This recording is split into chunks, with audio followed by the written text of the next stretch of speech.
Hey guys, welcome back. I was thinking about things a little bit and sort of recalling the fact that a lot of people over the years have sort of asked me for sort of tips on how to get into the industry or information about what jobs I've worked at, how I got to where I am, and things like that. And while I've shared a bit of that info in the past on various podcasts, I remember at least one Sega Nerdcast, I think, that I kind of walk through my career to some degree. But I thought for those who didn't listen to that, and for the sake of sort of getting to know me better, I thought I'd sort of do a quick kind of walkthrough of how I got into the games industry, some of the sort of companies I've worked at, and also maybe some of the games that I've worked at some of those different companies. So, I got into industry as far as production the same way a lot of people do, which is through QA, right? Quality assurance. And it's a great way to get into game development in general. It helps you to learn a lot about the industry and just basically the nuts and bolts of how a game gets made.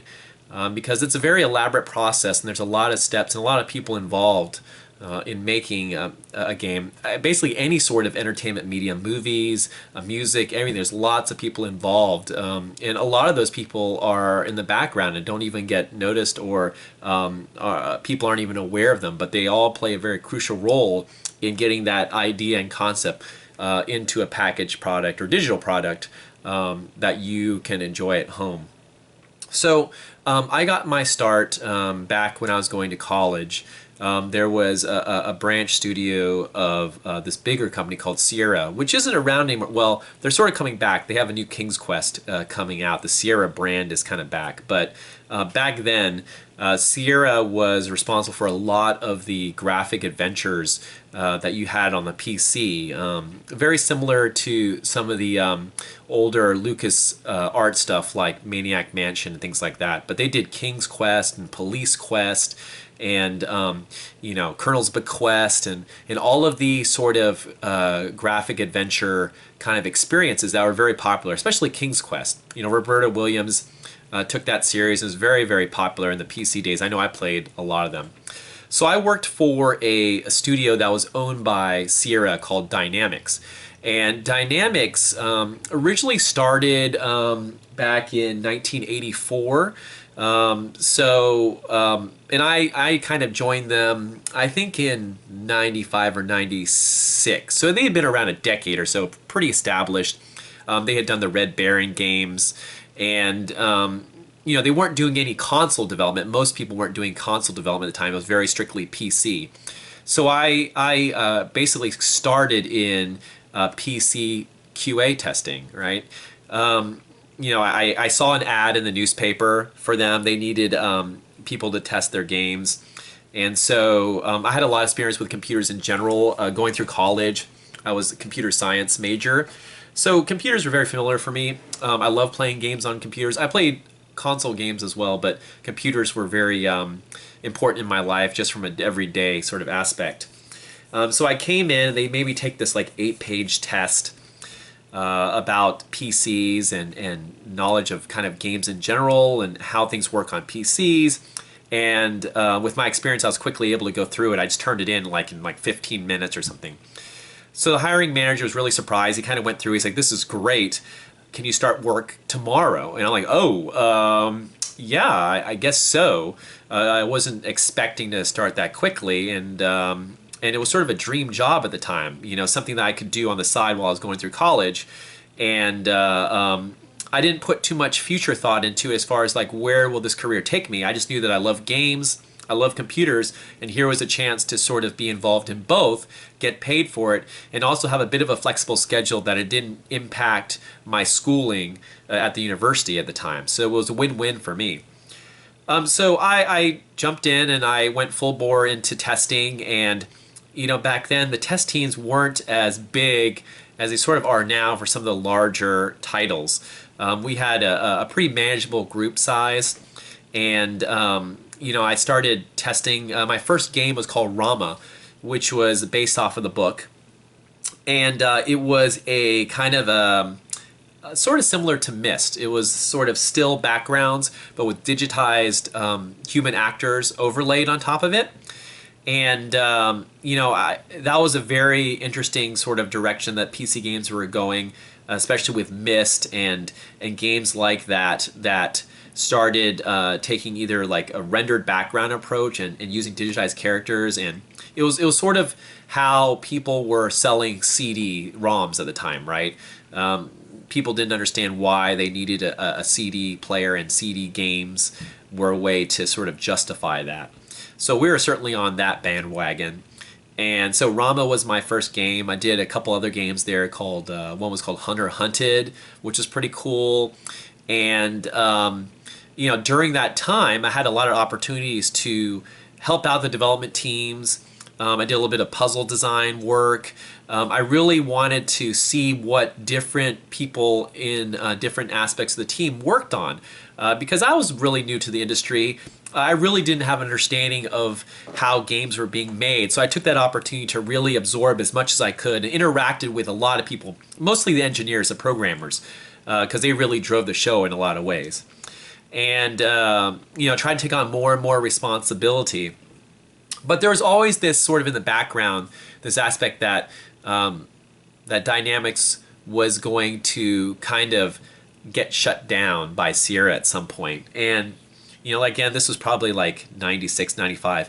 They actually wouldn't get shut down for quite a few years after that. But I know there were some rumblings there originally, and I thought, well, I really like this sort of career path. It works well with my computer science degree. I certainly don't want to do QA for the rest of my life. Not that there's anything wrong with that, but I wanted to assume either more responsibility, whether it's from design or from a production standpoint. So I had to make a decision coming out of college where I was going to go. And two of the big meccas for games in general were California, of course, as it's been, and Texas actually was kind of big too. There was a lot of studios and teams in Texas. There still are a handful or so of folks, big folks in Texas, but a lot of the action in general for video games is in California. So I interviewed sort of a lot of different companies in California and Texas, and couldn't really figure out one that I was sort of happy for. I was leaning kind of more towards California. Just because I preferred California for some reason. I don't know, it's maybe this false image of what California is at the time, but I was really more interested in moving to California. But I couldn't really get someone to treat me seriously being out of state. Despite interviews, I had the experience, but they're like, well, we prefer to hire locally in California. It's kind of risky to bring someone in from another state. And then, what if it doesn't work out? And I'm like, okay, that's a fair point. So I kept looking for ways to move or make that move with a job lined up in another state, specifically, ideally, California. I'll spare you the long rigmarole of the process, but I eventually managed to, because of my website design experience, I did a lot of that stuff going through college. I managed to actually land a webmaster job at a company called Imagine Media. Now, Imagine Media eventually would become Future, and they were the original company behind IGN.com. They were, the original company that's nowadays had the official Dreamcast magazine. It had PSM magazine, the PlayStation magazine, had official Xbox magazine, PC Gamer, Mac Addict, Boot, a lot of those core enthusiast kind of magazines. So, being a webmaster wasn't the ideal kind of profession for me at the time, but I knew that if I could get to California and get my foot in the door there, then maybe I have a bit more opportunity to get into the games industry. So I moved to California, bright-eyed, bushy-tailed kind of thing, and I started my job. And my job was for webmaster for a website called Ultra Game Players Online. Now, that was the online component of a magazine called Ultra Game Players, which had been around for a long time. I don't know if you guys are familiar with that magazine.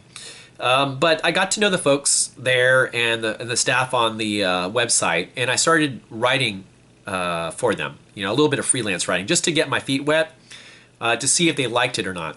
And my first sort of big article, big piece really was a review for Killer Instinct 64. Or Killer Instinct Gold for the Nintendo 64, which was just a stressful assignment for me because I'm a big fighting game fan. And excuse me, and I didn't, it's my first time writing for a magazine in general, so I was really, really nervous. But they were very trusting of me. I thought about myself back and forth what kind of score I was going to give it. I didn't really have the experience behind me to sort of equate it to other games. So I gave it my best shot, and they kind of agreed with me based off of my review. So that was actually my first piece. And they really liked my writing, so I kept writing for them, and eventually Chris Slate, who was the editor of Ultra Game Players, was going to spin off and create a new PlayStation magazine. He actually was kind enough to ask me if I wanted to participate in the launch of that new magazine. And so without a moment's thought, I said yes, and I jumped off the website stuff and jumped full headfirst into the creation of what would become PSM, the 100% independent PlayStation magazine. Now, for those who don't know, actually, my last assignment as webmaster was to work on sort of the redesign of the websites and actually what would eventually become IGN. So at that time, we had PSX Power, N64 website, Sega Saturn website, which was run by Jeff Chen at the time, who's awesome, a good friend of mine. And they're all independent. So we were looking for ways to connect it all, and that would eventually become IGN. So that's just a little side note there. Worked with Chris Slate on PSM, and it kind of grew and grew and grew. I had more and more responsibilities, and I ended up working there for probably like 7 years or so, and I loved it. I got to play games all the time. I got to go on trips. I met just famous people who created games, and being a young guy in California, it was the best job that you can have, right? But I knew in the back of my mind that I wanted to get back into games development. And so eventually one day, I walked into my publisher's office and I said, you know what? I think today's the day. It's time. I've been doing this for a long time, and I've enjoyed it and I've learned so much, but my heart is in game development. I want to create experiences that people enjoy and play. And he understood, and he pat me on the back and he said, good luck and I wish you the best. And that was the moment that I quit PSM and I quit writing for the most part. And I quickly, after a job search of a relatively short amount of time, I joined Electronic Arts. And ironically, I was brought in to work on a real-time strategy game called Armies of Exego. Now, I was a fan of RTS games, especially off of the Blizzard titles, but I was no means an expert. It wasn't something that I devoted a ton of my gaming time to. It was an interest for sure. Who didn't play StarCraft and Warcraft and games like that? But I came in an interview and I was really concerned because I'm like, I don't have that strong RTS experience that you probably need for even an entry-level producer on a title like this. But they told me something that's kind of surprised me. They actually were looking for someone who was familiar with the genre, but not firmly entrenched in it because they wanted opinions and perspectives from someone outside of that area. They had a lot of experience with RTS people. They had a lot of them on their team, but they wanted to create an RTS that had elements of it that would appeal to people who maybe only played RTS games casually or on the side. So I was like, oh, that made sense. That was kind of an interesting perspective on it. So I took the job at EA and I started working on Armies of Exego. During my time at EA, which was awesome. EA at that time was such a huge growing company. I think $1 billion a quarter in revenue. They're bigger than that now, or they've grown past that. But at the time, that was huge for the industry. And I worked specifically in the department called EA Partners, which was the group that managed external development teams. So anything that wasn't developed by a team specifically at EA. So in that regard, I worked on Armies of Exego. I worked on Ty the Tasmanian Tiger, for those who are familiar with that. Worked a teeny bit on Batman, not very much. But my last title, which is the one that I'm most proud of, is Oddworld Stranger's Wrath. And that was sort of my last title at EA, and I think I left on a high note. For those who've played that game, I think most people really enjoy that title. It was awesome to work with Lauren Lanning and the Oddworld inhabitants on that title.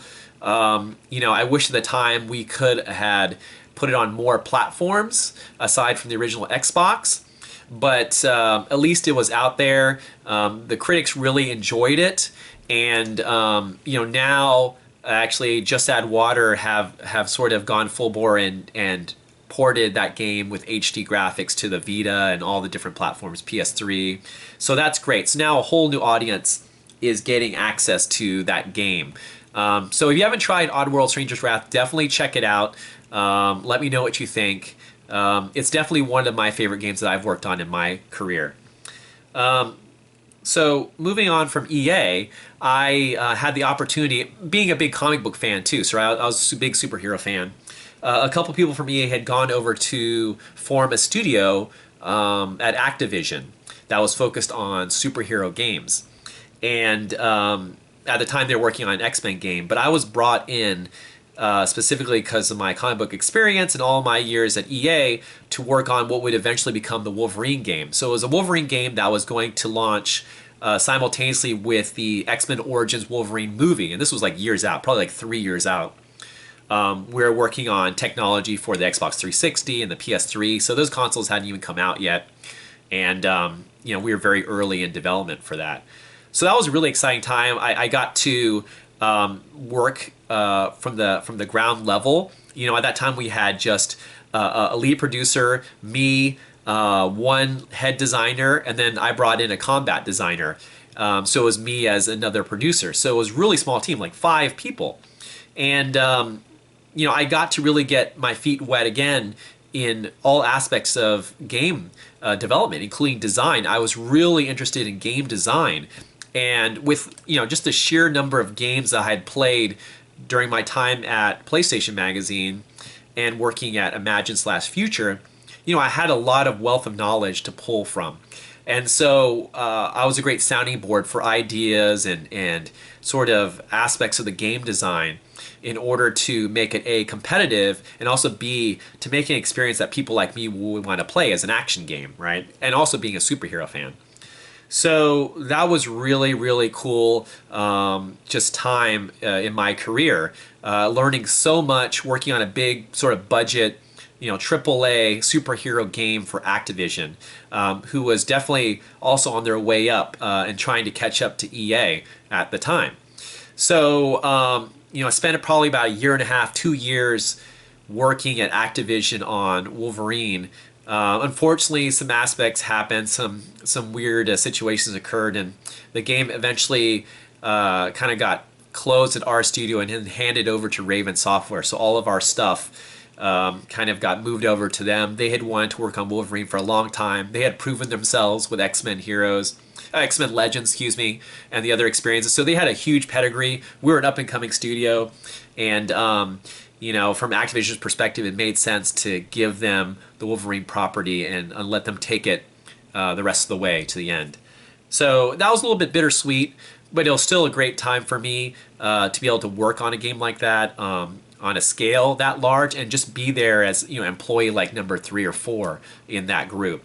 And that was probably, from a knowledge basis, one of my most fruitful. I just absorbed information. I was contributing to everything.